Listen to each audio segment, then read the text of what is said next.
பள்ளியில் நிறைய மாணவர்கள் சளித்திலே வயிற்று பிரச்சனை பாதிக்கப்படுறாங்க.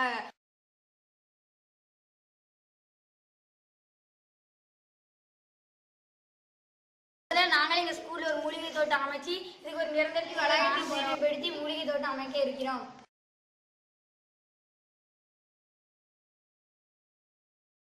கீழாநெல்லி இந்த மூலிகை வந்து எந்த நோய்க்கு பயன்படுது, எந்த நோயை தீர்க்க பயன்படுதுன்னா பஞ்சகாம தலையில தச்சோம்னா பொழுது போகும். எந்த நோய் இருக்குன்னா சளி, கோழை அகற்றும், மார்பு சளி மற்றும் உடல் பலம் தரும், செரிமானமின்மையை நீக்கும், சளி மற்றும் காய்ச்சலை நீக்கும்.